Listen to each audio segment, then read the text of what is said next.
Some people just don't care and they're going to sip their tea, even though just for me it is Coke with water. So I am going to leave the screen black for just 1 minute, just in case if there's any issues with video or audio. I'm going to test that out, and then we're most likely going to stream for the next hour, just discussing about Bitcoin, having a chill Bitcoin halving live stream, seeing what's going to happen.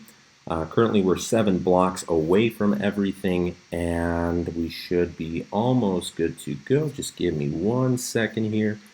We already have a viewer in. Awesome. For the viewers later after the live stream, well, it's going to be after the Bitcoin halving. The Bitcoin block reward is just being cut in half. It's going from 12.5 coins per block, so you're already going to be watching when it's at 6.25 coins, and the price of Bitcoin isn't really going to change that much. It has been volatile over the past few days, but that's been basically all the excitement, that's been all the hype that's been going on. So, just 1 second. We have to unfortunately edit the video, and that's why I got the video live stream, that's why I have to keep it still black. Almost done. I want to add in one cool thing to the title, and then we should be good. So save that. There we go. We got some emojis. Unfortunately, the Bitcoin emoji from Twitter can't be transferred over. Hopefully they do make an emoji for Bitcoin in the future, and we should be all good now. So I should have a transition page in the future, and that is, why does that not work? Oh boy. I want something to work, and the internet is a little bit slow. 1 second here, guys. Let's turn that on. Just want to save it. And unfortunately, I'm not able to save it for some reason. All right, well, we're just going to go ahead without that. So that's just how it's got to be sometimes. Window capture. Welcome, everybody. Welcome, JC Cat. Welcome, A Lily. Unfortunately, I'm not going to be getting frustrated over the fact that a feature is not working. We will get that after the live stream, but the title should be good. So it is 8:15 p.m. and approximately every 4 years there is a Bitcoin halving. I'll cut out the first few minutes out of that intro. So I got a few websites up, and what's interesting is we're going to reload. It's constantly changing. That's because we don't know exactly how each block is going to go. It's approximately every 10 minutes. But this has already been changed from UTC. It was supposed to be on the 12th of May. It's moved up by a few hours. I remember doing a live stream, and we did a pretty large live stream earlier on my other channel, nearly 2 hours. So, woo! And during the live stream itself, it moved up by an hour. So this website has 50 minutes and 7 seconds remaining. The main website that a lot of individuals are using has 1 hour and 9 minutes, 57 seconds. So hopefully by the end of this live stream, we're able to already witness it happen. I'm just curious what's going to change on this website, if anything. And we're going to be discussing a few articles. But before we do, if there are any viewers from America, Asia, Moscow, or wherever, all over the place, just like in my previous live stream, it is global. I'm just going to announce a few of the times. It's past 8 in the morning for Hawaii. It's 8:17 p.m. over here in Warsaw. It is past 2 in New York City. It's past 1 in Chicago. Past 3 in the morning for Japan. So unfortunately, they're getting the Bitcoin halving well into their sleep in Australia. Although I'm sure there's some late birds going to sleep at 5 in the morning after this passes, just because they're comfortable with that. And it's past 7 p.m. in London. So we're going to start with an article. Bitcoin outlives first website that declared it dead back in 2010. So if there's going to be more of that, there's a lot of journalists that at the very beginning of every revolutionary technology, well, they call for its last days. And that happened with Bitcoin, that happened with cars back 100 plus years ago. People said, oh no, nothing's going to replace horses. And then people said, oh, you're never going to be on the moon. And then people were very frustrated when they saw that there was planes and rocket ships and just crazy, crazy technology being developed every decade and then every year. And now it seems that every month or even every week we have something new. This phone is already outdated, the Samsung Galaxy S10 Plus. It was an amazing phone. Now there's the Galaxy S20. There's constantly more and more technology coming out, and I feel bad for the Bitcoin miners.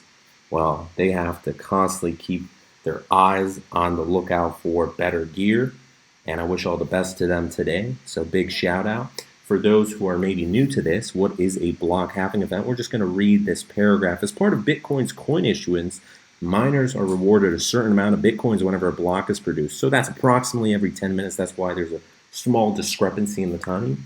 And over time, that's why it's approximately 4 years. But, give it a few days, minus or plus. When Bitcoin first started, 50 Bitcoins per block were given as a reward to miners. So back then, it's pretty easy. Anybody could have just taken their old computer and, hey, they had a fair shot of gaining some Bitcoin. But now it's much more difficult. So you got a lot of big companies that are fighting for it. You have some people who are just doing it as a hobby project, but they're not really making much money. Maybe they're even losing money or just breaking even. So it really depends on the price of Bitcoin, how things are going, and how much they're paying for electricity. So 50 Bitcoins per block were given as a reward to miners. And after every 210,000 blocks are mined, approximately every 4 years, the block reward halves and will keep on halving until the block reward per block becomes 0. But that's most likely not going to happen within our lifetime because that's approximately by the year 2140.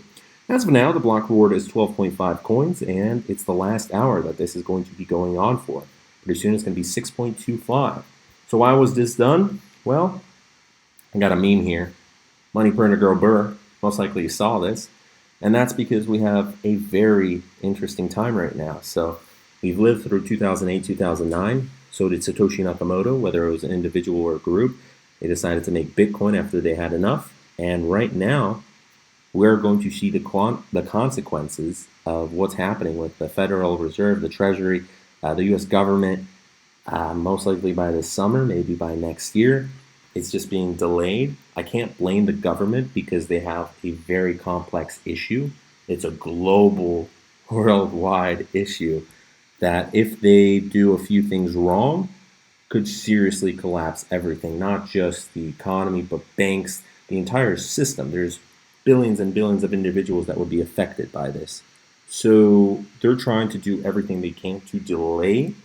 There was a crazy black swan event that no one could have really prepared for. Sure, you could have prepared for it after you saw that it was moving from one country to another, but the economy, well, unfortunately, it was going up for too long and it had to crash for a little bit. And now it's in a weird phase where it's a dead cat bounce and stocks and Dow Jones are going up, but that is because money printer go burr. So the government is handing out a lot of money. There's a lot of loans. There's near 0% interest loans with the PPP program, a lot of businesses. And this is necessary for the businesses because many businesses will go bankrupt, especially the small ones. But some businesses are unfortunately abusing this, and there's probably going to be a higher rate of inflation and worse taxes down the line. So nobody really knows what's going to happen, and that's why there's a lot of uncertainty and a lot of people are interested in Bitcoin where they already heard about it because in 2016, 4 years ago, that halving, there was a lot of people that were new to the idea of Bitcoin. They thought it was a scam. They didn't really know what's going on. Jordan is from Florida. It's 2:17 Eastern, so shout out to Florida. Nice and sunny. Hopefully it's raining outside. And you can still see it's not dark just yet, but it's the last few minutes because it's 8:30 dark over here. So goodbye to the meme. Did you guys see that? So this was 3 days ago on our Bitcoin, and this goes along with what's been happening. So the Federal Reserve, the central bank of the United States, provides the nation with a safe, flexible, and a stable monetary and financial system. So let us begin. Reserve requirements. As announced on March 15th, 2020, the board reduced reserve requirements ratios to 0% effective March 26, 2020. This action eliminated reserve requirements for all depository institutions. So you might be asking, what is a depository institution? A bank. Ratios to 0%. So there are loans for the average consumer out there, for small businesses, and they're near 0%. For example, the PPP loan, which I made a video about, and I encourage you, if you have a small business or even if you're a sole proprietor, you're able to apply for, and you probably got your stimulus check if you're an American. Right now is a very, very strange time. A lot of people are losing their jobs. There's 40 million people unemployed. And most likely the damage, the real damage, we will see next month, maybe 2 months from now, because it's kind of hidden. People still haven't really returned to work. People are still kind of at home. There's lockdown orders, and it's changing with each week, with each country. There's, every government is reacting differently to this.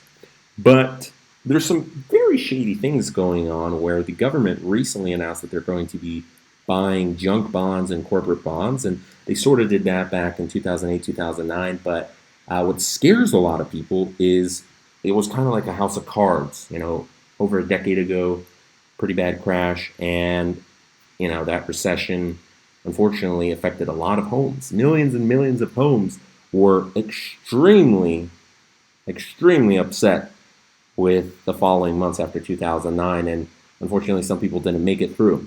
So a lot of bankruptcies, a lot of homes lost, and not everything was fixed. So the banks have now 0%. 0%. That means that a bank can give out loans and they don't need anything in the bank. They can just hand it out, see or whatever. The government's, you're all assured by the government, the Federal Reserve. So the following content explains the board's authority to impose reserve requirements and how reserve requirements were administered prior to the change in reserve requirement ratios to zero. So unfortunately we can't, this guy censored his comment, so that's kind of good. Don't keep more money in fiat than you can afford to lose. Yeah, the US dollar, a lot of inflation, and the inflation might be higher this year or next year. I want to be a depository institution too. That'd be pretty nice, right? Ponzi imploding. Lots of commenters here think only the Fed prints money. That's not the case. The sovereign power of currency issuance has been in the hands of private banks for the last half century. The first time in history, the Fed simply controls interest rates to influence money printing. Bottom line, every time you swipe your credit card or take out a mortgage or student loan, that bank is issuing new money at the stroke of a keyboard and at favorable rates for them. Taking reserve ratio away is like taking the brakes off that car. They aren't really issuing money, they are issuing debt. There isn't enough actual money to repay that debt, which is why everyone is, well, unfortunately that comment is not censored, effed when we take out loans. So what's this mean? Unlimited money lending. They used to have to keep 10% of what they lent in reserve. And a lot of people don't actually know that. So people who aren't interested in finance or crypto, they go to a bank and they think, all right, if I hand in my $100, that means that whenever I go to the bank, $100 is always there. So if there's 100 other individuals and they all give $100, 100% of that money is always there. There's just, billions and billions of dollars at my local branch. No, the bank has to have 10% of what is deposited inside that bank. So where does the rest of the money go? The rest of the money is lended out, it's invested, the bank does its own investing, so they make even more money. Because sure, they make a little bit of money off of fees and that. Private clients make them more money because it's larger, wealthier clients, but they do a lot of investing. They have billions and billions of dollars to invest. They take the fees from that, and that is bringing them more money than an individual client does. So they had 10%. And a lot of people were like, they only need to keep 1/10 and the rest they're able to do whatever they want. Yeah, because they're hoping that when people go in and ask for the money, in 1929, a lot of people stormed the banks after the Great Depression. And after that, the government assured that if it is a legal institution, a bank, FDIC insurance for $250,000. Of course, there's clients that have way more than $250,000, but it's recommended generally to have $250,000 because you have assurance from the government that if, for some reason you can't get your money out of the bank, you're still going to get that $250,000. So the bank is hoping that with that, plus the fact that most likely most people aren't going to try and get all of their money out of that bank at that same time, they're able to take the other 90% of the money and use it however they want. Well, now it's zero. So they could have decreased it to 9%, 5%, 1%, 0.001%. There's a lot, 0%, right? You don't have to keep any money and you're able to keep lending away. So, but where will they get money to lend? I guess it's important that the interest rate also drop to zero so banks can borrow as much as they want to loan out at a higher interest rate. So A very, very strange situation. We're going to look at comments. Digital VHS, thank you for the $5. Have some of my unnecessarily large unemployment. What will happen the second after having? Come on, Mike, you can see the future. That's a great comment right there. I love the first part. Oh, man. Yeah, so interesting news. I guess in response to that, I was looking into, and I think on this channel, we're going to make some videos about it, and on my other channel, what is going on with the stimulus checks, what is going on with unemployment, and with the PPP loans. Has there been any fraudulent activity? And of course there has been. There's been people who, one case in particular springs out to mind with the stimulus checks. One individual took 9 stimulus checks and he was about to run away with them, and he was already being observed by, I think it was FBI agents or some other police force. And as soon as he saw that he wasn't alone, that there was somebody spying on him, he dropped the checks and ran, and they arrested him. Boom, see ya. But there was 2 individuals in the state of New Jersey, very interesting individuals. They took $500,000 in loans, or at least they were trying to get $500,000 in loans because they said they had 4 businesses. Unfortunately, their emails revealed that they had 0 employees, even though each business was reported to have dozens of employees. And in the emails, they specifically were discussing about the program, and they're like, oh, what should I dream up? What should I make up? So yeah, they were busted, and there's been a lot of that. Unfortunately, there's a few bad apples ruining it for the rest. I didn't get a stimulus check. I am not collecting unemployment. I'm not, I'm not even in America right now. So personally, I'm technically not affected by this whole program, and whatever money I do make, because even if you're an American, you still need to pay taxes, right? Whatever money I do make isn't enough to actually have to pay taxes for. So that's very interesting right there. Welcome, past the Bleach. Welcome, Jackski. Welcome, Rinse Skateboarding.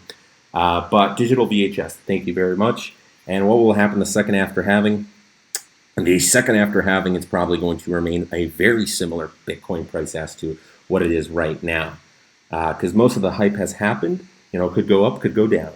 So I see the future. How much do you get a week? Digital VHS. 190 plus 600 from the current craziness with the unemployment they're doing right now because I lost my job due to Corona. Thank you, though, but if you're having a hard time, which hopefully you're saving a fair amount and maybe you got some crypto, do not send any more money. I appreciate every single donation. However, I never want to take from anybody who's, just make sure you got an emergency fund. Make sure you have everything paid for. Personally, I am not holding any Bitcoin. I'm not holding any cryptocurrency currently.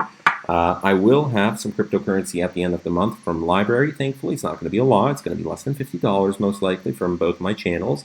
And I, over time, will probably convert that into Bitcoin. Maybe I'm going to become a Bitcoin maximalist. I think for the rest of the year, I'm going to try and get paid more in Bitcoin and just keep a little bit here and there, maybe some donations, and just 100% Bitcoin. See how long I can take that for. Although we're going to be making some videos about Cardano and EOS pretty soon, and a few others. Tezos. I've never really been interested in Tezos, but a lot of comments on my channel have been, so gotta listen to you guys. What is the best way to buy Bitcoin? Anybody's son. The easiest way to buy Bitcoin, especially for a newcomer, is through an ATM. It's very similar to a normal bank ATM, except you have to wait a little bit longer, and you just have to scan a code. It depends what kind of ATM, because there's different ATMs, but usually it takes a few percentage. So if Bitcoin would cost $10,000, and there would be a small percentage, you'd be buying Bitcoin above $10,000, and that's going to be for most cases. In very, very rare cases, you get Bitcoin underneath, but peer-to-peer exchanges are going to be the highest priced exchanges, unless you go to a normal exchange like CEX. I remember CEX gave me one of the worst rates I've ever gotten, but I needed Bitcoin that particular day, and I just got banned from Coinbase. This was back in 2017, so maybe some things have changed, but a lot of people are recommending the Cash App. So I also wouldn't go to like Revolut or Robinhood because that Bitcoin isn't yours. It's kind of like in the bank. Deposit $100, and currently my Chase account is still frozen. So unfortunately, my family had to help me out because even though I have $800 in my account, and that is a lot, that would pay for more than 3 months rent over here, it's frozen. It's frozen to this day, and my co-signer on the account tried helping me out, my father. Unfortunately, the branches are closed. So it's like, great, there's probably thousands of other cases right there.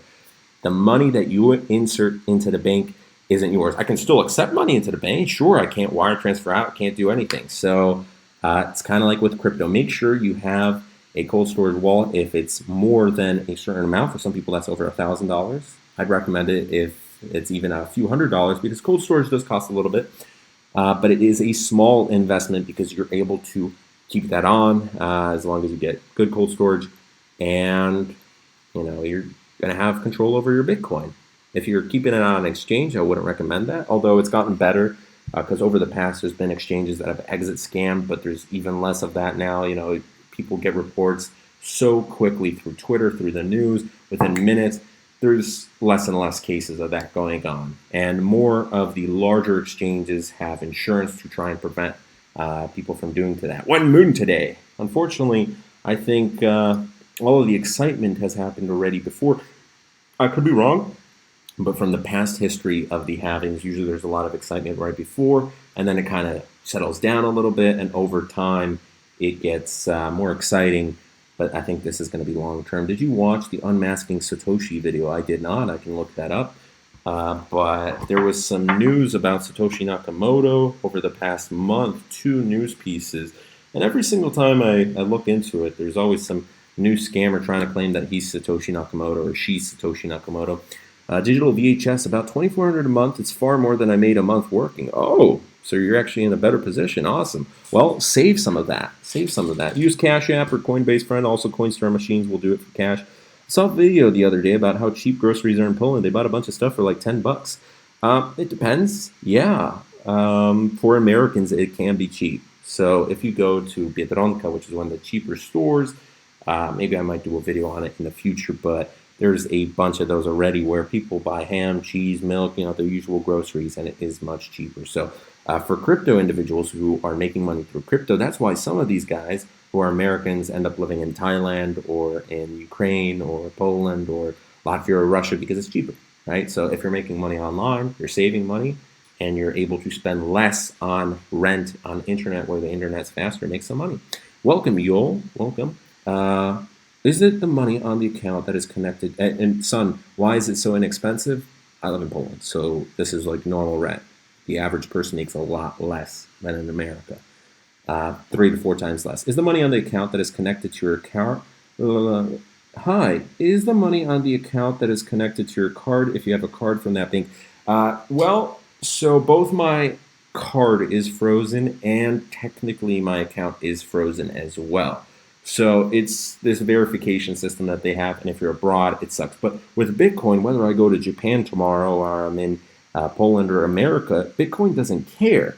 Except if you're in America, sometimes the TSA might confiscate Bitcoin because they have this thing where they try and confiscate your laptop if you have over $10,000 in cryptocurrency. So there was like these weird scandals, but come on. I mean, you can't really prove it if you have it encrypted, and hopefully you don't have too much information on your current laptop when you're traveling. So we've read some comments. Let's go into more.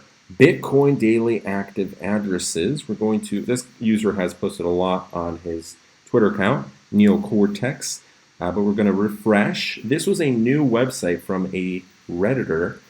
We have 5 blocks left, roughly 41 minutes, 23 seconds remaining. It's going to be around 21:18.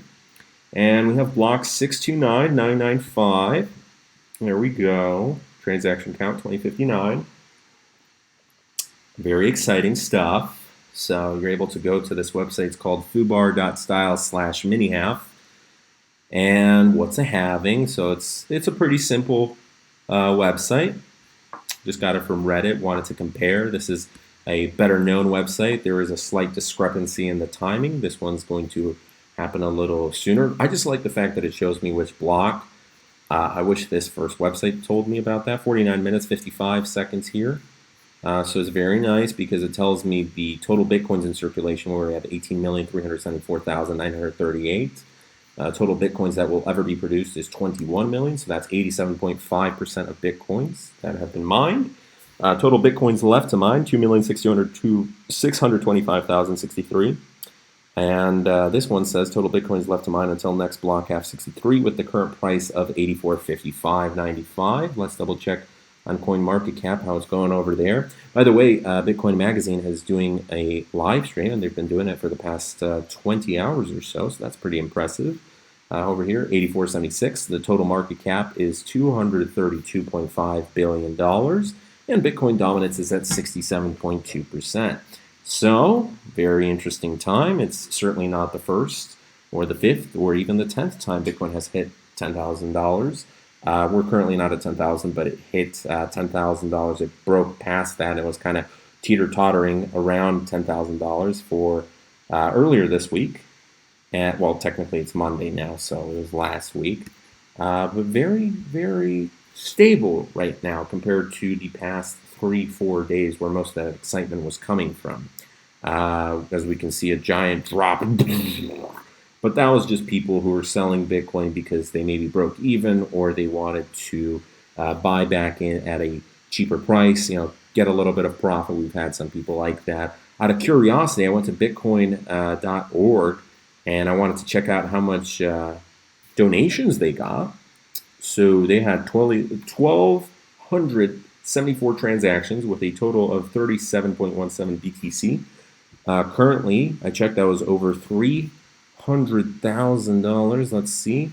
It was over $350,000, and they've been receiving since 2017. So I thought that was interesting. Probably at max, it was over $500,000 because this was right around, a few months later, Bitcoin price tanked. So this was right around the highest price here when they started receiving these Bitcoins. And, all the best. A lot of donations to one of the main websites about it. So let's get into the tweets. Number 7, network activity. Daily number of active BTC addresses. By the way, love that Jack Dorsey on Twitter put in the Bitcoin emoji. Hopefully, let me double check if you guys are able to see that. I just moved that, unfortunately. Whoa. All right. There we go.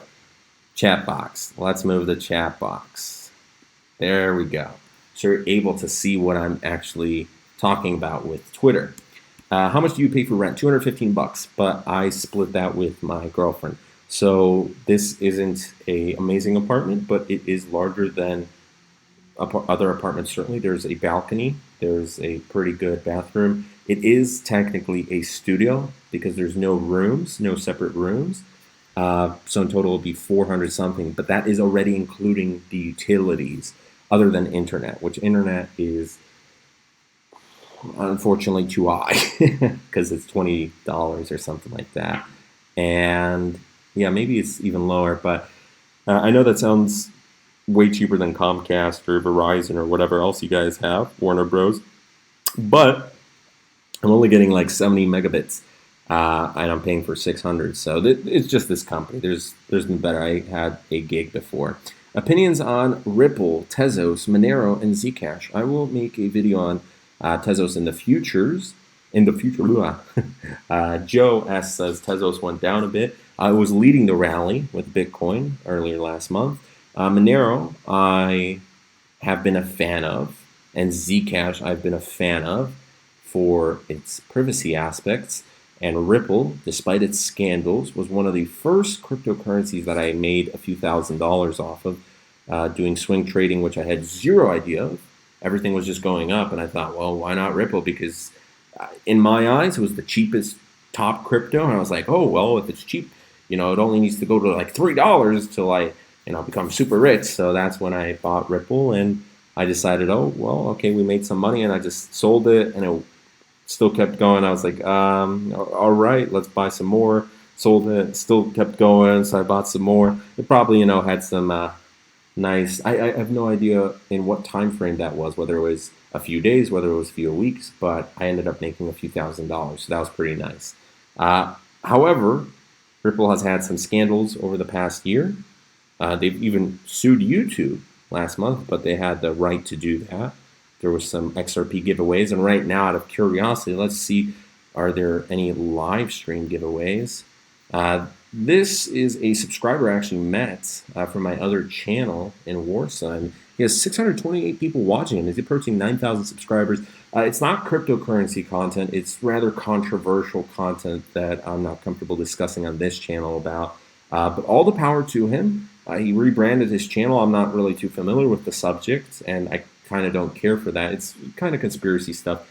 But a lot of people are watching him, and I'm always happy that somebody who watches my videos maybe was at least a tiny bit inspired. I'm not going to say that I was entirely inspired by my channel, but he said he watched a few channels. He decided to move to Poland, and he wanted to start a YouTube channel. So hopefully he reaches 100,000 subscribers. I think he might reach 10,000 today. It was growing like crazy. He had 85,000 views yesterday.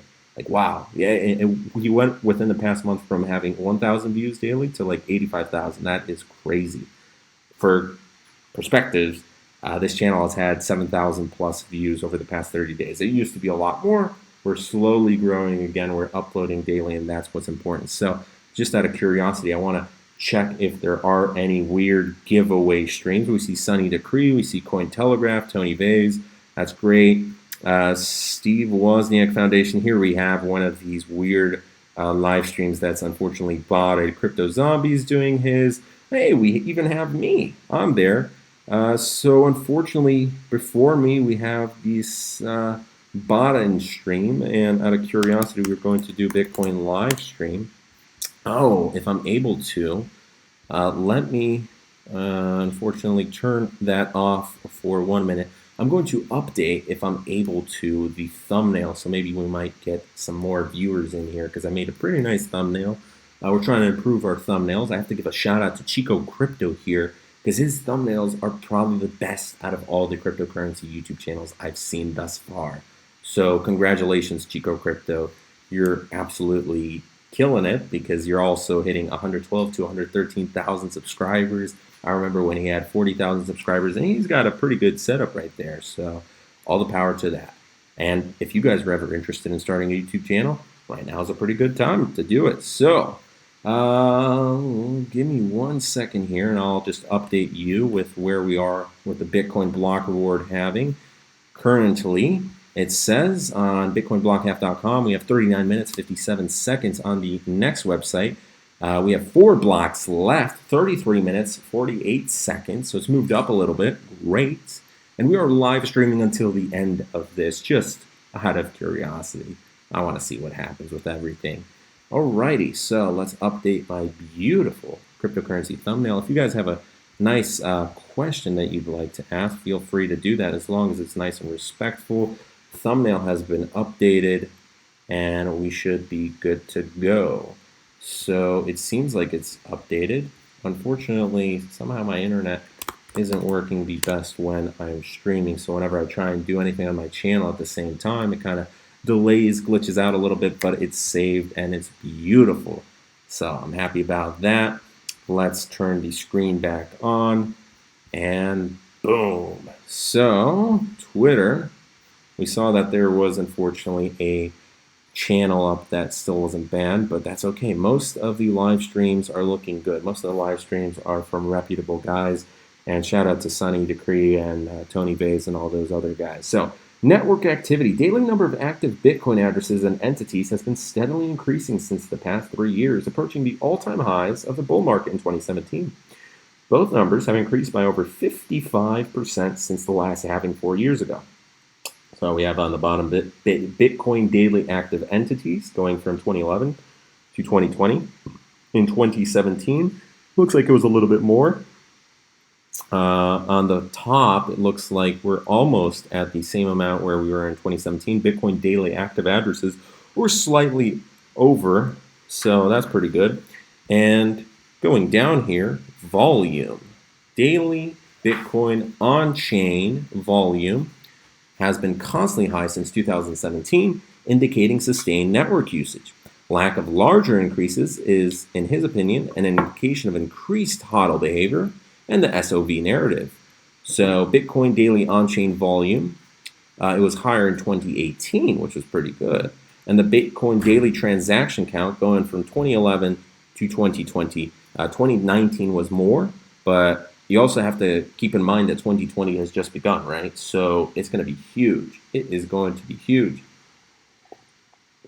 after we're able to get maybe a rally. There's going to be more people, more news outlets. I know it's a daily thing, but you also have to look at long term. A lot can happen in 1 year. 2017 was the year where Bitcoin was worth $750. It was also worth nearly $18,000. Absolutely crazy, right? So huge, huge difference, and it was just a difference of the months. Let me just double check that everything is okay. Do you miss Warsaw? So I currently moved out of Warsaw. At the moment, no. It is actually 1 degree Celsius better here. It's warmer, and it's cheaper than Warsaw. So I'm planning to save up for a car this month. I'm actually selling my camera. I'm going to get a cheap car.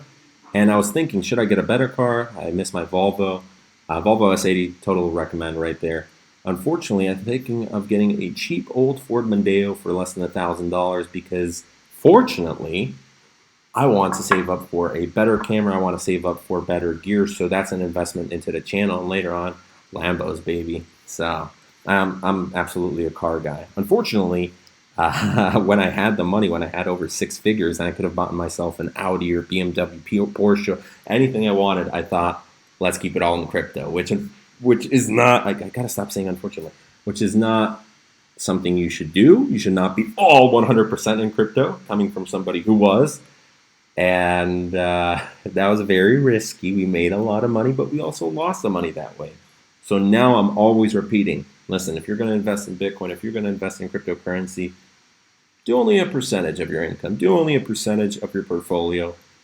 Have some in other investments as well. So it's just diversified, just in case, right? Because I, at one point, was both getting paid in crypto and I had everything in crypto. So thankfully I wasn't, like taking out more mortgages and loans on houses and, taking out equity to have and selling literally everything I own and living in a trailer to buy more Bitcoin. Some people made a lot of money off of that, but I'm sure there's other people who lost literally everything because of that. So miner capitulation. Nothing further away from the truth. Number 9, hash rate has significantly increased every single year throughout Bitcoin's history, constantly adding to the network security. Today's hash rate is up more than 6,800% since the last halving. So that is on May 10th, 2020.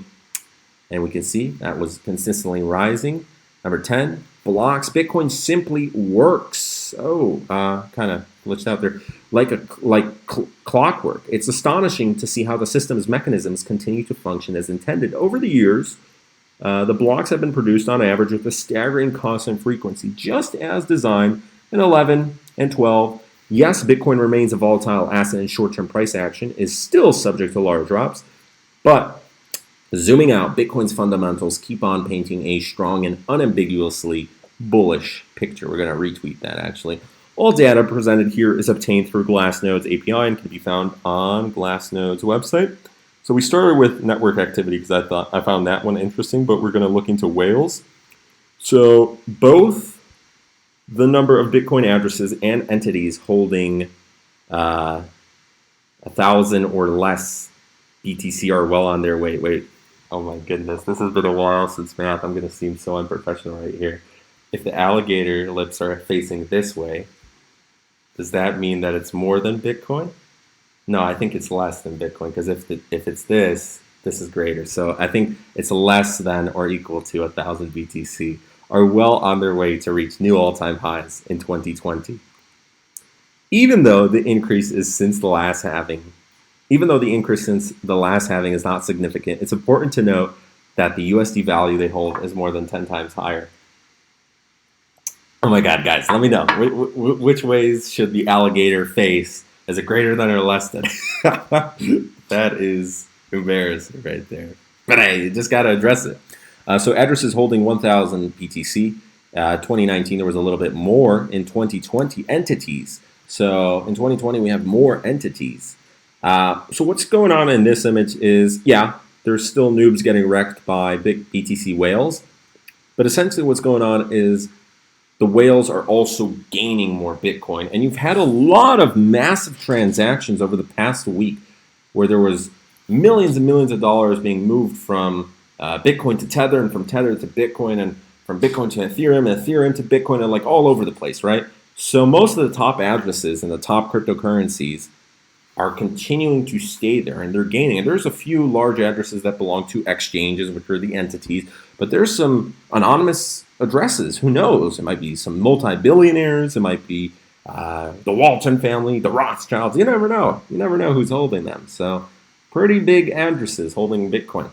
5. Whole coiners. Number of Bitcoin addresses holding at least one Bitcoin has shown a steady increase over the years. With over 800,000 addresses, it's currently at an all-time high. There are roughly 64% more whole coiner addresses today than during the second halving in July 2016. And let's just check where we are right now with the Bitcoin block reward halving, 29 minutes, 57 seconds. And I'm here, 3 blocks left. Roughly 26 minutes, 55 seconds remaining. Last block, 629997. Since the last block, 684 seconds. The other last block, 658 seconds, 705 seconds. All right. View on blockstream.info. Let's check that out. Woo! This is exciting. Let's check out some of your comments. 3 blocks left. Yes. I'm excited. More or equal, my man? Equal. More or equal. There we go. All right. What did I say? Less is more? Less or... Oh, my Jesus. All right, this is why I sucked at math. At the very beginning, I was pretty good at math, and then I never took calculus, so that definitely affected my mathematical skills. Yeah, so another reason why, even though I made money, I continue to count myself lucky. Sure, I lost that money, but when I made it, it was luck. It was a lot of luck, and it was a lot of just making the right moves at the right time when a lot of other people were making them. So somebody in my position might have made $1 million, but also there's people who had zero idea of Bitcoin, and if they were in my position, maybe they would have made only $10,000. Who knows? You can't go back into the past, but using what I know now, I know I'm not the smartest individual. I make a lot of dumb mistakes, but hopefully in the future, just my passion and just being involved with cryptocurrency, even if it's as little as an hour a day sometimes, or as much as, half of the day I spend thinking about cryptocurrency, hopefully I'm able to make more money again and use it in a wiser perspective. But even more important than making money, right now the only reason I'm discussing about that is because I'm in debt. So my mind is constantly thinking, you got to get out of this debt, you got to get into abundance. When you're in abundance, you can start focusing because you have no stress anymore. You don't have to worry about paying the bills, especially in a country like Poland where you don't need that much. In America, think about how much money you'd have to save up for rent and all your utilities and bills to just live comfortably for the next year. You stop working, live comfortably for the next year. That's a lot more money than in Poland. So some people might be able to do it for a few $1,000s if they're doing frugal over here. And once you're in that abundance level, you're able to start thinking about all the problems that are, for example, in crypto. You're interested in crypto. What are the main problems and what you can do to solve them? Sure, there's already a lot of companies out there, but there's always more room, and maybe it could be better. So, for example, with derivatives exchanges, there's a lot of problems with derivatives exchanges or gambling websites. You could fix those problems. You can make it a little better, and at the same time get paid a lot. So, if you do well, the thing is, in order to make a good mark on this world and make good money, as most billionaires do, you have to solve a really big problem. And you want to keep the customers or whoever you're solving the problem for very happy. That's Amazon's policy. Make the customers happy as possible. So there's no regrets. They're not complaining. Sure, the employees are complaining, but hopefully you're also able to be better than Jeff Bezos in that regard. To create a company, you have a lot of happiness from all sides, and you're able to make good money. So anyways, crypto, baby. You could have retired with 6 figures in Poland. Exactly. But I wanted more. I was greedy. So I know that's the thought that keeps replaying through my head. Seriously, like the amount of money that I made, I could have literally bought a house over here. So yeah, but we learn and we continue on living. And no matter what, I'm not going to give up. You got to keep waking up every single day and fighting for whatever's out there. X smaller than, X that way, bigger than. All right, so it was facing that way, bigger than. Thank you, Oldingen, and thank you, My man, Loxy. How do you say that? Laxy. Tassos, the alligator face eating the variable means greater. Yes. Oh man, I remember when they taught that in like middle school. The alligator. You know what's still playing in my mind? North, south, east, west. Never stop. Never eat soggy waffles. So that's always stuck in there. Block 629997. Let's return back. 3 blocks left. Roughly 22 minutes 28 seconds remaining. And of course, we're on Bitcoin's Twitter. 1 million followers, so congrats. Woo! Over 1 million. Bitcoin is an open source, censorship resistant, peer-to-peer immutable network. Trackable digital gold. Don't trust, verify. Not your keys, not your coins. I love that. I love it. It looks great. Check out the Bitcoin Magazine live stream. That's been going on. TikTok, 3 more blocks. Oh boy. I wonder if that's someone who's constantly doing that, or no, it's probably a program that's set up to tweet that stuff, as with most other Twitter accounts that tweet like statistics. There's a new account. What was it called?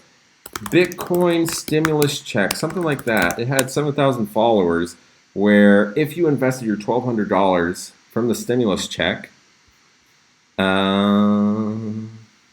was an account.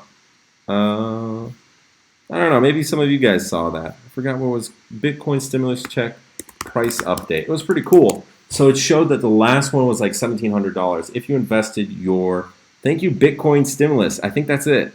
All right, I got it. $1,200 stimulus check is now worth. Whoever created this account, honestly, we got to follow it. The meme, yeah. I love it. I love it. By the way, if you're on TikTok, follow Kubera Crypto on TikTok. Oh, yeah. So a lot of those memes are coming from TikTok. May 10th, if you invested $1,200 stimulus, it was worth $1,578. At max, it was worth $1,800. Wow. Bitcoin is undergoing quantitative hardening while fiat is undergoing quantitative easing infinity. I wonder what's going to happen.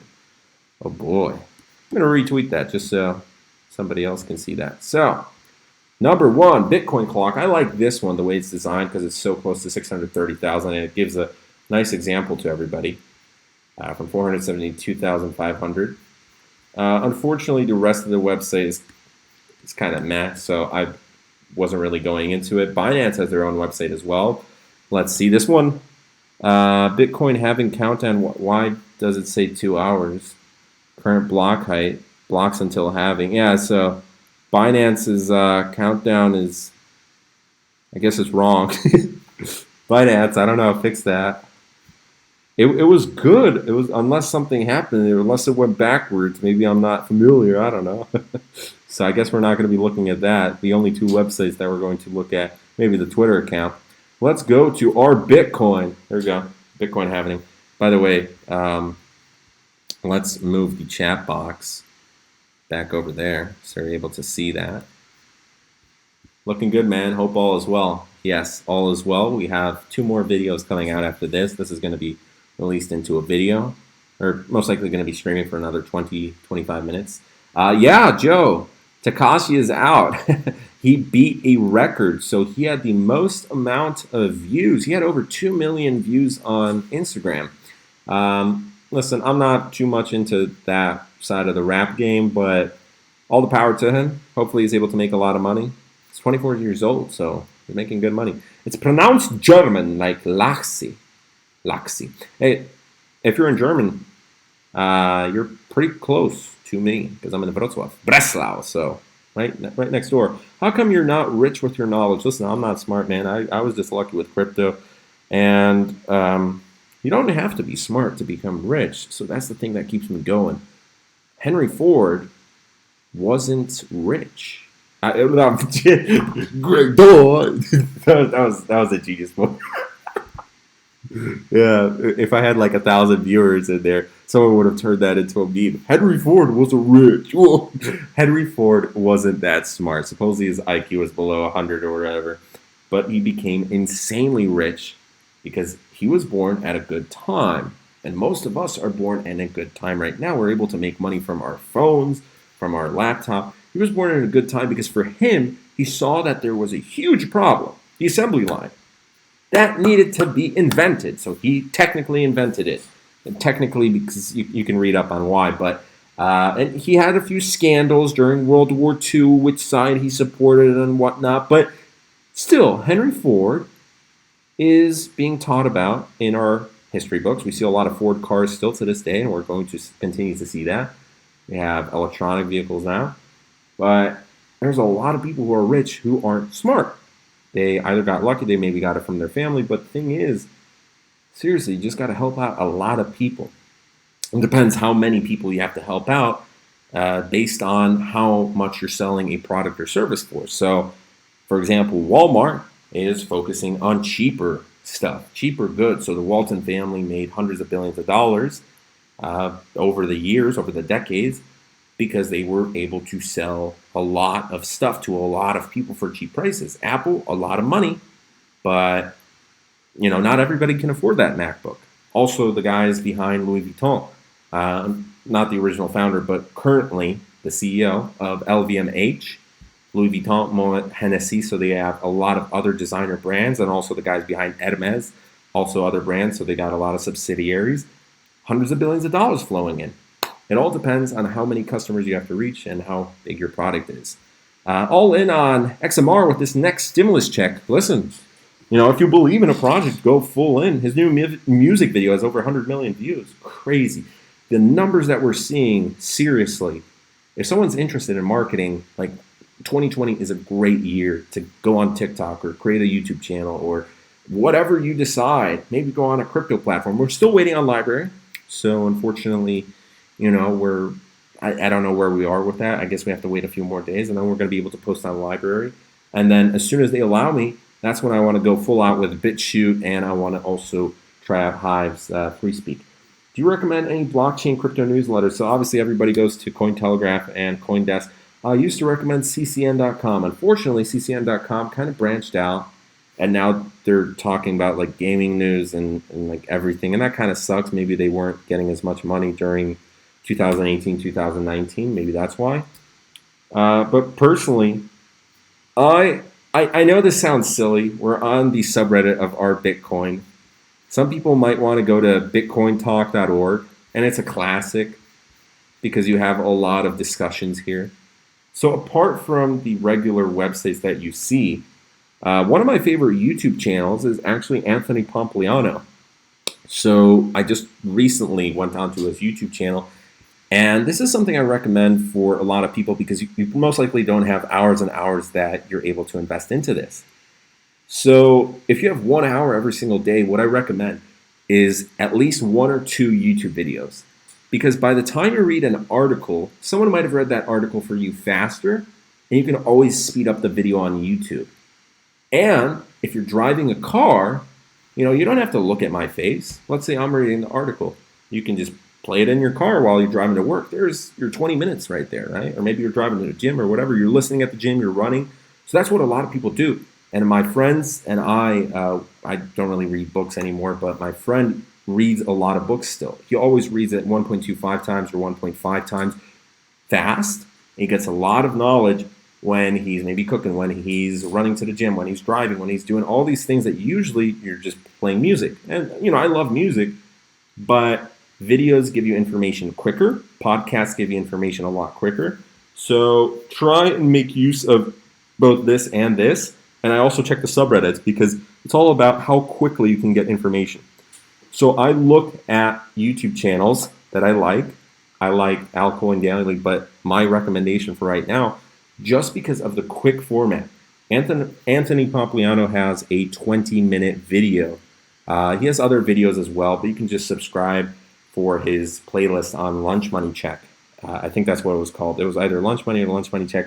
And within 20 minutes, he goes through like 5 or 6 or 7 of the news for the past few days regarding Bitcoin and regarding the economy and all of that. And that's a great video resource. Then you're able to go to Reddit, and you're able to just check quickly through CoinDesk, through Cointelegraph, just scroll through the titles. Seriously, that's what I do. Scroll through the titles, see what you like, and depending on what kind of crypto project you're interested in, if you have no crypto project, maybe you're new to it, go to CoinMarketCap, go look through the top 20 and pick out a few that you'd like to just research. Why are they there? Why are they worth this much? For example, why is Ripple worth so little compared to others?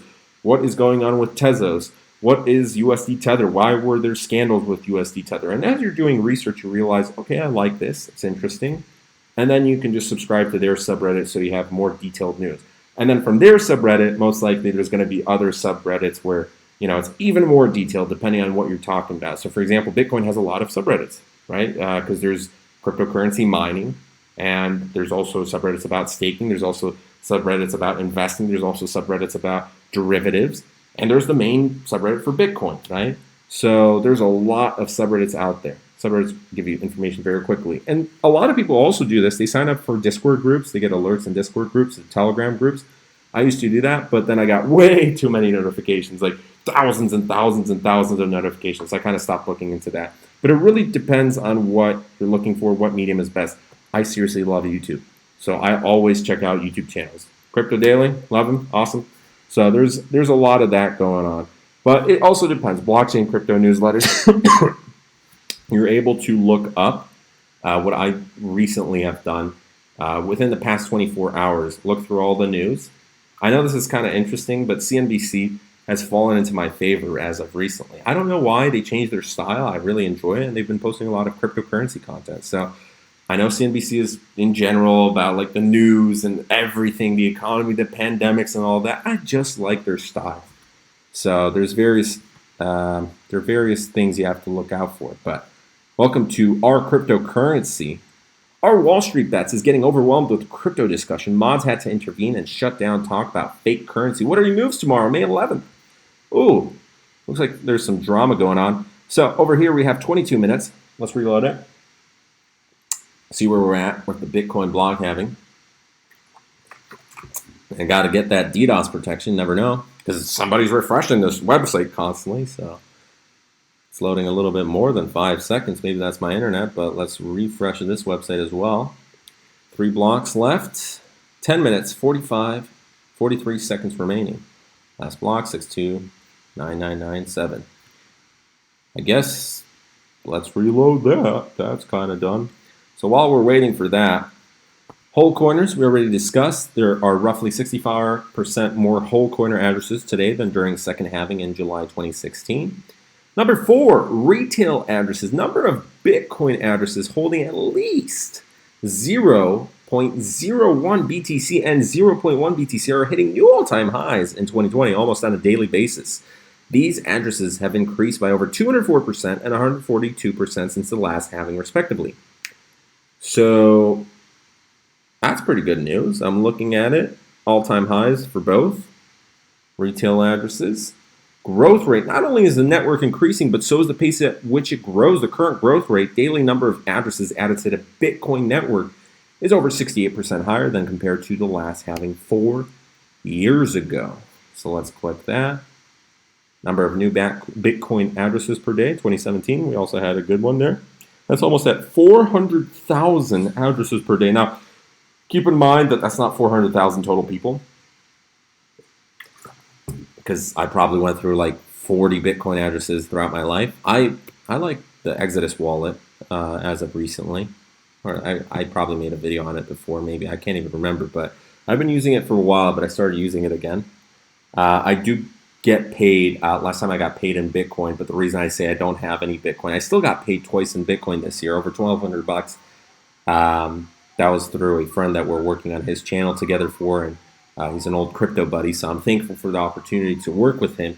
But immediately I cashed that out. So I think he paid both in Bitcoin. Yeah, he wanted to pay through Ethereum once, but we just decided Bitcoin for that. And due to that, I started researching which wallets again to use. I sold my cold storage. I was like, whatever, I'm not going to get into it for a while.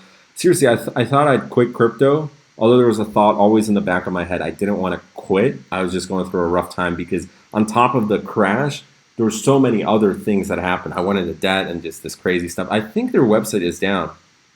Oh, error 522, connection timed out. Yeah. Please try again in a few minutes. Oh, they timed out right before, so probably too many people were going on there. Well, let's check this out. 3 blocks left, roughly 8 minutes, 8 seconds remaining. So that's pretty good. Let's go back to the Bitcoin normal Twitter. I know some of you may not have a Twitter account, and it's honestly not necessary. You're still able to view tweets here and there. And I'm not trying to grow my Twitter because I don't really care. I just want to have access to, sometimes if I want to message somebody. TikTok, 3 more blocks. We can get rid of this. Let's reload this. Yeah, every single time it keeps reloading. So if you reload the page, it goes back to 2 hours. I guess that's how it works with Binance. Great. All right. So Binance is behind. Let's reload this Bitcoin clock. This one's saying 27 minutes. It's always funny how every single one is different. So let's see what has been discussing a lot about Bitcoin recently. We have CNBC, got CoinDesk, we have Forbes, another CoinDesk, another Forbes, Cointelegraph. Bloomberg has been discussing Forbes. Forbes is on it. Forbes is really going through it. We got Decrypt, Cointelegraph, another Forbes article. That one was half about it, half about that. Dang, Forbes. Forbes is really going at it. They're constantly in here. Yahoo Finance. No one really cares about Yahoo Finance anymore, although it's still great for checking out your stock prices. Which, out of curiosity, I am wondering what the price of the Dow Jones is. 24,319. Let's take a look at the past 5 days. That's very interesting. Money printer go brrr. All right, we're going to delete it. I love this meme. It looks so good. The way they did his face. Love it, love it, love it, love it. So, our Bitcoin, we talked about that. Federal Reserve. Let's go back. 3, growth rate. Not only is the network increasing, but so is the pace at which it grows. Yes, we already discussed that. 2 more tweets left to go. Network growth. The number of BTC, Bitcoin addresses, is steadily increasing and currently at an all-time high. It recently crossed the milestone of 30 million addresses. That's awesome. That's an increase of 234% since the last halving 4 years ago. And Bitcoin fundamentals are stronger than ever. As the halving approaches, let's zoom out and look at how on-chain fundamentals have developed historically and how they compare to the last halving. So that was just all of the stuff that was going on. The hash rate difference is the craziest number here, with a difference of 6,837%. The daily transaction volume from the second halving to the last halving, 682%. Transaction count at 44% difference. The only negative change is that entities holding 1,000 Bitcoin or more, so that's minus 7%. Now let's check out. The website is working. Yes, we're at 17 minutes, 14 seconds. Got to reload. Yes, let's continue. I'm so excited, guys. 2 blocks left. I don't know why I'm excited, because this really doesn't do all that much within the next few minutes. It's not that exciting. It's like, okay, great. The halving reward just changes. That's it. You get 6 blocks instead of 12 and a half, right? Well, I'm not even a miner. I made videos against mining, and you shouldn't be mining, because if you're mining, you're going up against these billion-dollar corporations. Miners are important, though, so I appreciate the fact that the miners are there, because without the miners, I mean, we got to have support for the network, right? Let's go read some of your comments. Do you recommend, what up, hodlers? Welcome to Warpler. Hopefully you're having a fantastic day. I'd say we have roughly 15 minutes left with this. It could, as you saw, the time is kind of going through, but I think it's gonna decrease by a few minutes, and then we'll upload a video. The next video will most likely be about Cardano and another error 522 connection time. Oh, great! It's raining again. Hopefully, it's not raining where you guys are. I'm kind of sick and tired of the cold weather. Seriously, man. 9:17 p.m. We're approaching May 12th. I'm excited. You know what has me even more excited than the Bitcoin block reward halving? Because I always thought, it was initially the 12th of May, and I was like, all right, a day after that, my IKEA chair is coming, so I'm going to be sitting nice and comfortable. Now it's not that comfortable after the live stream. I'm going to sit on the couch, and we are going to get everything uploaded. The couch is a little too small, so don't worry, new place, we have to get adjusted. Things are going to be okay. Hopefully you guys are enjoying Streamlabs, the format that you're able to see the chats. So over the next few months, I'm going to be adding more features in, and I want a alert system. So if someone subscribes or sends a super chat, does that, I think that might have happened because someone sent a super chat. I don't know if they're still in this lobby. during this live stream. Again, thank you for the $5. If you were and still are, did it do like an alert? If anybody saw an alert, if not, I have to fix that. I don't know. We're getting adjusted. We're becoming a Twitch streamer. So, oh boy, that's going to be interesting. I don't know. We're getting back into gaming because thanks to gaming, that's kind of why I am in crypto. Without gaming, I don't think I'd be in crypto. So I was always on the computer thanks to gaming, and that's what got me into YouTube as well. So I'm always appreciative of that. And we're at 18 minutes 49 over here. Reload, 14 minutes 3, 14 minutes 2 seconds. I wonder how difficult it was to design this website. Can I use this event to make money? Probably not, but it's been observed that crypto bull markets have happened in roughly a year after each of the previous two halvings, so take that how you will. Bull markets, does that mean I should buy Bitcoin? That's up to you. I'm not your financial investor. Don't invest what you can't afford to lose. Hey, I like this guy, the one who made the website. Who decides when halvings happen? Can this be stopped? Satoshi embedded the halving algorithm into the consensus protocol of the Bitcoin network. It can only be changed if every user of the network decided to change it as part of a hard fork. One of Bitcoin's core offerings is its fixed and unchangeable monetary policy, so it's exceedingly unlikely that it is going to be changed. The reward function in Bitcoins is R times H equals 50 divided by 2 times the floor times the height divided by 210,000, Jesus, where H is block height. Oh my goodness, that just reminded me of the math days. My last year of math, we had all these crazy formulas we had to do, and that was before calculus, and I hated it. I hated that aspect. I know for some people math is absolutely beautiful, and it's a vital aspect of everything, especially cryptocurrency and trading and investing. And if you're really good at math, you could be one of the top traders out there. But I'm just, it gives me a lot of anxiety. I think there's a lot of people in the crowd that math just gives them anxiety for. I noticed some of your measurements here are different than those on other counterclocks. Why is that? Since mining is a probabilistic process, it's impossible to predict when new blocks will be mined. On average, new blocks are mined every 10 minutes, but this can vary a lot, so it's hard to predict exactly when block number 630,000 will be mined, but all answers will converge when the time comes. Since everyone does the math slightly differently, we all get slightly different answers. Update, I've been noticing the hash rate seems to be a lot higher than usual. I wrote a modified block halving ETL algorithm that bases block times on the average of the recent blocks, but I won't display it directly as it might give too misleading predictions or my code might be wrong. You can check its answer below. So very roughly, it's going to be 1948 local time. So technically, it's going to be in 28 minutes. It says 11 minutes. So all right, well, from the next 10 minutes to the next 20, 30 minutes, and we should be there. I'm pumped. Again, this doesn't really change that much going on. I love you, Mike. No alert, I think. Digital, thank you. You're still in here. That's awesome. I appreciate that. That's unfortunate. So when I get the alert working, what happens, you see this a lot in Twitch streamers. Some like GIF pops out and like an alert. So that's why if someone donates to me, I want that alert, especially with my tinnitus and hearing. Since I don't have two monitors, as most streamers do, I don't get that alert immediately. Like I have to look through the comments and then we get it. That's probably the rain that passed me near Frankfurt on mine a couple of hours ago. Man, you're lucky. You live right next to the Autobahn. Oh man, I absolutely love driving through Germany. It was such a blast. It was so beautiful.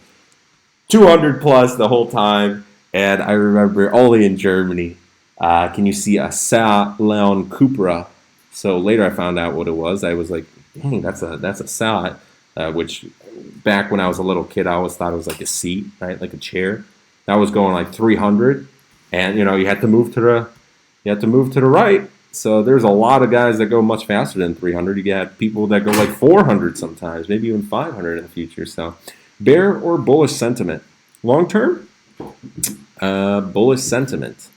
So that is long term over the next year, over the next few years, because usually after halving, that's what happens. But I don't think it's going to change that much. Do you like Wrocław better than Warsaw? I don't know. I think I'm enjoying it. If you ever come to Wrocław, you have to try the tatar. There's beef tatar. So my American buddy came over here. And in Poland as well, just try beef tartare. It's raw meat mixed with onions and other stuff. And I know some of you are like, whoa, that's just too weird for me. My buddy, I had to convince him, but he enjoyed it. He said like he misses it, So it's something you got to try. I'm sure Loxy has tried tatar, probably. So, I don't know. Every culture has its different meals, right? Or pierogi, of course, or borscht. But let's reload. 9 minutes, 28 seconds remaining. 9 minutes, 27. And 15 minutes, 37 over here. Let's type in Bitcoin to see what other people are tweeting about. And then we're going to go through the subreddit. We can delete the Dow Jones. We can delete this because we don't really care about that. Are you ready for the Bitcoin halving? How it's actually going to be? Oh, that's exactly us right now. We're going to be, and that's that. Paul Tudor Jones says he has 2% of his assets in Bitcoin. That's pretty good coming from a billionaire. When you have a lot of memes on the Reddit, I know. If you're new to the Reddit, the subreddit of Bitcoin, you're going to see a lot of memes right now, and you're going to be like, Jesus. Remember, there aren't enough Bitcoin for half of today's millionaires to own just one. Owning one Bitcoin puts you at minimum in the top 0.2% of the human population in terms of total possible Bitcoin wealth distribution. Let me remind you all old timers and inform the newbies showing up here because of the halving. There will only be a maximum of 21 million Bitcoins ever. Approximately 4 million have been permanently lost.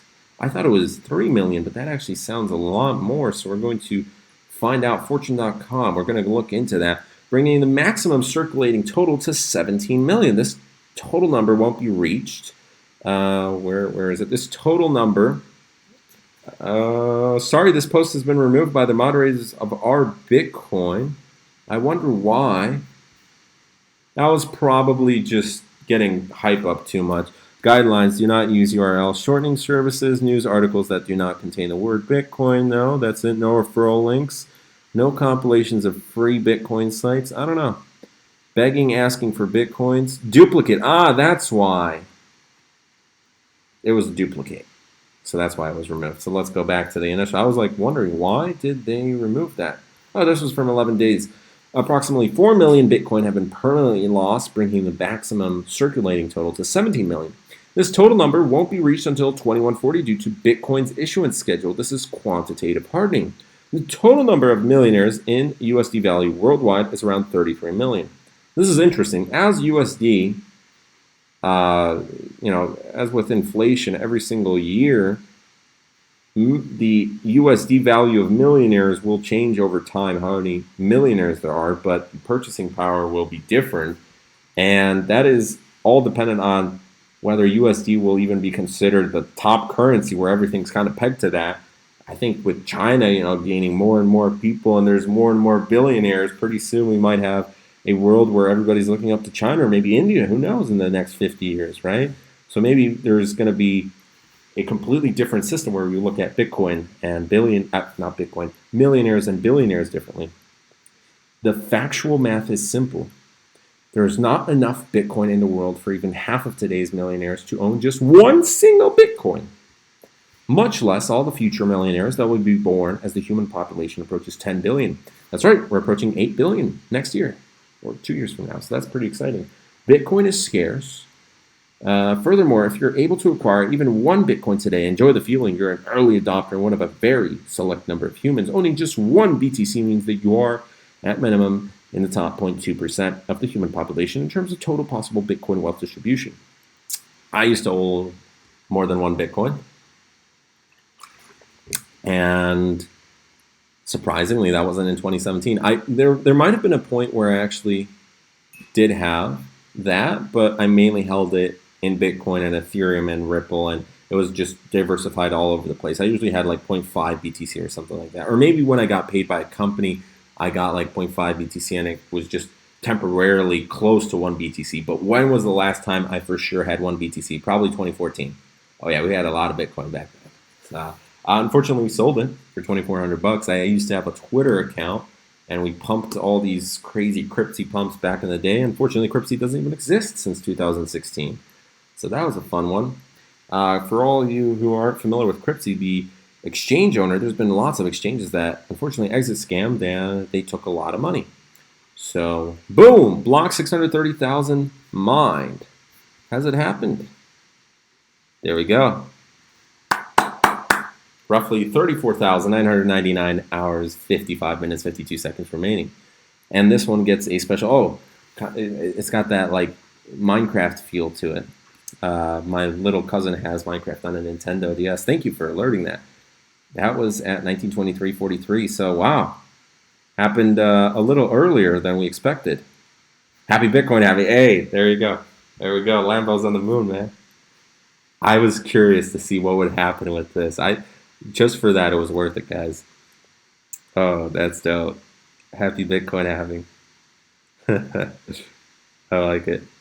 So now we have 1,458 days, 7 hours, 59 minutes, and 39 seconds till the next one. I like that. Yeah, this website's pretty dope. This one also, we'll give it to it. View on blockstream.info. Awesome. Well, that is that, guys. 6.25 instead of 12.5 now. Block 630,000. This is a new decade now. 2020. Oh, yeah. It literally doesn't change anything except people were just getting hyped up over it. There we are, 630,000, approaching 630,001. And now, hopefully, with a lot of things going on in the summertime, over the next few months, Bitcoin will maybe increase in price. And I'm pretty bullish on it, but that's long term. In the short term, I have no idea what's going on with it. So let's see what price it is at right now with the actual halving past us, 8,563. So it fell down a little bit since the start of the stream. The market cap is 233 billion. So people who bought into it, they made some money. They're coming out of it. We're going to see it stable, most likely, unless something crazy happens over the next few days. So that is today's live stream. Let's see what the reactions are on our Bitcoin. And out of curiosity, I wanted to see about this lost Bitcoins. Oh, Jesus. Let me reload that. I hate how you have to go and submit your preferences and accept on all the websites now. Fortune magazine, exclusive, nearly 4 million Bitcoins lost forever, new study says. How many Bitcoins are gone forever? The status likely to be lost. You know why it's not loading? It's because of my ad blocker. Pause on this site. That's surprising because I don't know why the cookies are blocked unless there's an advertisement right on top of it. And uBlock, by the way, if you don't like advertisements on my live streams or videos or any YouTube videos, I seriously recommend uBlock. uBlock is a little more hardcore. You don't have to watch ads, man. I watch ads on mobile, so you're still able to support that way. Let's reload it. Hopefully that works this time. Because I'm curious, where did all these Bitcoins go? This is from 2017, 11/25, November 25, man. And yes, I want to accept just so, all right, great, whatever. Clause, all right, perfect, just for you guys. So we can go out of that, and let's see where our Bitcoin is. People are probably celebrating. Woo, happy Bitcoin halving. We're on the moon, a roller coaster for Bitcoin. So, how many Bitcoins are gone forever? Out of circulation, likely to be lost 30 to 50%. Total coins lost 2.56 million with a value of $20 billion. That was back in November, so that value definitely is a lot more. Original coins 100% likely to be lost. That's around 1.04 million. Why are the original coins lost? Maybe that's Satoshi's. 8.2 billion. Buying and selling 2%. Strategic investments 2%. And coins mined in 2017 none. So just as gold bars are lost at sea or $100 bills can burn, Bitcoins can disappear from the internet forever. According to new research from Chain Analysis, a digital forensics firm that studies the Bitcoin blockchain, 3.79 million Bitcoins are already gone for a good base on a high estimate and 2.78 million based on a low one. Those numbers imply 17 to 23% of existing Bitcoins, which are today worth around $8,500 each. Oh, actually, so that was the same price. Are lost. Interesting. And I can't read anymore, so I guess that's that. I thought I'd be able to read some more. Let's see what people are tweeting about. Lots more topics to follow now, including Bitcoin, local news, and astrology. Great. TikTok took 2 more blocks. And the latest, and then we're going to end the live stream just out of curiosity. There we go. Happy Bitcoin halving. You know what? I'm gonna post that on my Twitter as well. I don't know what to tell you. If I could reasonably predict Bitcoin's short-term price, I'd be a gajillionaire right now. That's awesome. Rockets, memes, Leonardo DiCaprio. Thank you guys for coming into this live stream. I'm going to keep it posted public for you guys. Predictions for peak amount next year. I have no idea. I'm not going to make predictions, seriously. It's probably best to buy one Bitcoin and hold it forever if you're able to afford that. You know, I had 2 BTC 2 years ago, and today I have 0.4 BTC. Hey Marcus, welcome. It's good to see a friendly face in here. We're past the Bitcoin halving. I wonder how 4 million Bitcoin got lost. Yeah, that's a huge amount, but you also have to remember that people are dying every single day.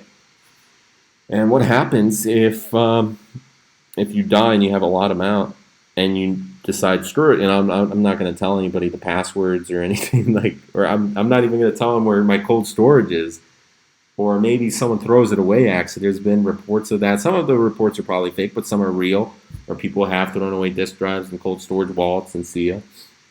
Timoya, I love you. Well, thank you. Raul Duke. Boom. Boom. $100,000 that next halving. Who knows? Who knows?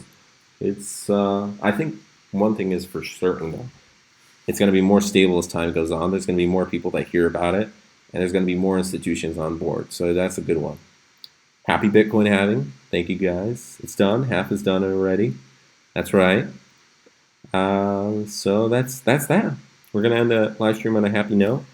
Going to go back. Honestly, absolutely love this. Happy Bitcoin halving. Lambos. And it chose a good one too. A Huracan. Oh man. Honestly, the Huracan looks fantastic. You know what? Let's do it. Let's do it. The last thing for this live stream. Let's leave it on a really, really sweet note. And Elon Musk would probably love this. Elon Musk is going for Mars within the next few years. He sold all his stuff. By the way, check out Elon Musk on Joe Rogan podcast. And for those of you who are wondering what's going on with Tesla stock after it crashed, well, it recovered. Tesla stock. So, TSLA, 817.25. So it definitely recovered. So it's doing pretty well. It's doing pretty well. At its peak, it was over 900, 817.58. We're going to see where it is by the summertime. Oh, yeah. So last thing, absolutely love this page. This is super inspirational. And of course, we're going to choose the one that everybody would choose. Seriously, out of the two main companies that everybody's familiar with, Ferrari or Lamborghini, you're going to choose Lamborghini because one tractor manufacturer, Ferruccio Lamborghini, was insulted by Enzo Ferrari. It resulted in a supercar feud that is still going on in Emilia-Romagna, Italy. Lamborghini made placing the engine behind the driver de rigueur among sports cars with its Miura. The Miura was absolutely beautiful. With a design language that is uniquely their own, Lamborghini is a fantasy for many and a reality for few. Who drives Lamborghini cars? Lamborghinis are not for the faint-hearted. With sharp, angular shapes and engines to scare hurricanes, Lamborghini owners like to be seen. A penchant for the expensive. They rarely look at the price before paying. This is not to be misconstrued with nonchalance, as it's a lifestyle. You live Lamborghini, rarity and exclusivity. The Miura and Countach may be the most famous of the Lamborghini models. However, there are several others worth enormous sums to collectors. The first 350 GT and 400 GT that paved way for the Miura, and later on, the Diablo GT are highly valuable. The Diablo GT, absolutely stunning as well. Or perhaps the off-road LM002 that was developed for the Army with the Countach's 6-liter petrol V12. So back then, a V12, absolutely crazy. Saddam Hussein had one. And a petrol tank of 290 liters. Also crazy. Because the small production of Lamborghini's exclusivity is a guarantee. So, Mansory as well. This one's just, it rips your heart out, man. Looks beautiful. Looks beautiful. But we're going to look at the best. And then we're going to get out of here. We had to end the live stream on a good one. Thank you, Bitcoin Block app, for letting us know about it. No, unfortunately, my computer just clicked it. I saw many Urus's in real life. Absolutely fantastic car. But they're not the best sounding. So we're going to go. You know, if you're like Anthony Pompliano or, you know, some of the big boys in Bitcoin, what are you going to go for? Centenario is pretty cool. Revanton's pretty cool. Huracan Performante pretty cool. The new SVJ. But a classic. The Diablo. The Devil itself. And a red one in that too. Absolutely fantastic in Chicago. Ooh. It's a nice spoiler. All right. The butt is the best. And we have a 458 and a nice G-Wagon over there. So we're going to end on that note. Thank you guys for coming in today, watching. If you enjoyed this stream, leave a like. If you didn't, let me know why. And you shall have a video or two within the next few hours. So thank you. Happy Bitcoin halving. See you guys. Price will probably dump then pump. Who knows? Hopefully you'll buy one, Cabrera and a Lambo one day, man. We'll see. Happy having brothers and sisters. Well, see you guys. Bye. And again, thank you to Digital VHS for the $5. Bye.